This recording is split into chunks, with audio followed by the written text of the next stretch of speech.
Ration బియ్యం missing కేసులో పేర్ని నాని సతీమణి జయసుధకు ఊరట లభించింది. ఆమెకు కృష్ణా జిల్లా కోర్టు ముందస్తు బెయిల్ మంజూరు చేసింది. పోలీసుల విచారణకు సహకరించాలని పేర్ని జయసుధను ఆదేశించింది.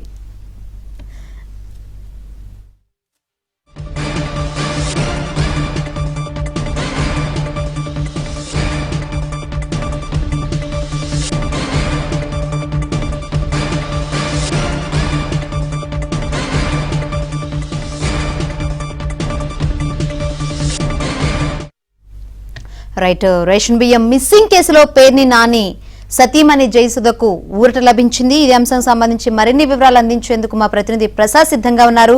ప్రసాద్, పేర్ని నాని సతీమణి జయసుధకు ముందస్తు బెయిల్ లభించింది. సో ఎటువంటి కండిషన్లతో కోర్టు బెయిల్ మంజూరు చేసింది? శంకరి, కృష్ణా జిల్లా మచిలీపట్నంలో మాజీ మంత్రి వైసీపీ నేత పేర్ని నాని రేషన్ బియ్యం మాయం చేసిన ఘటనకు సంబంధించి గత 20 రోజులుగా మిస్టరీగా కొనసాగుతుంది. ఈ నేపథ్యంలో దీనిపై ఇప్పటికే ఆ గౌరవం ఆయన సతీమణి జయసుధ పేరుతో ఉండటంతో ఆమె కేసు నమోదు చేశారు.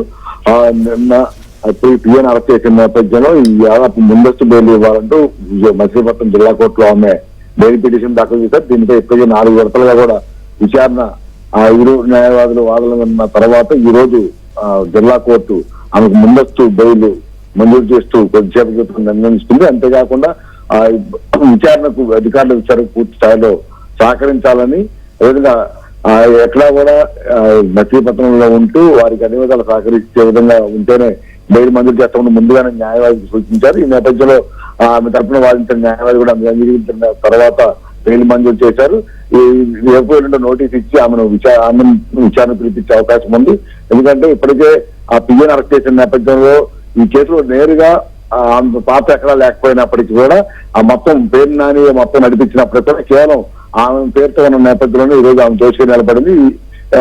ఈ పరిణామాల నేపథ్యంలో పిఏ ఇప్పుడు ఇచ్చే కీలక సమాచారం కారణంగా మరిన్ని వివరాలు వెలుగులోకి వస్తాయని కూడా చెప్తున్నారు. అంతేకాకుండా మొన్నదాకా 3,000 పైచిలుకు బస్తాల నుంచి 7,000 పైచిలుకు బస్తాలు కూడా తేలిన నేపథ్యంలో మొన్న 1,70,00,000 ఇప్పటికే నాని చెల్లించారు. మరో 1,69,00,000 చెల్లించాలంటే ఈ రోజు జాయింట్ కలెక్టర్ నోటీసులు కూడా జారీ చేసిన పరిస్థితి. ఇప్పుడు విచారణ పిలిచిన తర్వాత ఏ అంశాలు ప్రస్తావిస్తారు, ఏ అంశాలు అడుగుతారు, వారు ఇచ్చిన ఆ విచారణ నివేదికను బట్టి కూడా ముందు పేర్ని కూడా అనుభవిస్తున్న విచారించే అవకాశం ఉందని కూడా చెప్తున్నారు. మొత్తం మీద దాదాపు 20 రోజులు చచ్చిపోయిన తర్వాత జయసుధకు ముందస్తు బెయిల్ ఇవ్వడంతో పేర్ని నాని కొంతవరకు ఊపిరి పీల్చుకోవాలని చెప్పవచ్చు. అయితే సెక్టర్ కింద కేసులు నమోదైన నేపథ్యంలో విచారణ అయితే కొనసాగుతుంది. త్వరలోనే విచారణ పూర్తి చేసిన ఒక నివేదిక ప్రభుత్వానికి అందజేసిన తర్వాత ఫర్దర్ గా అన్ని రకాల చట్టపరమైన చర్యలు ఉంటాయని కూడా అందరూ భావిస్తున్నారు. Right, thank you Prasad.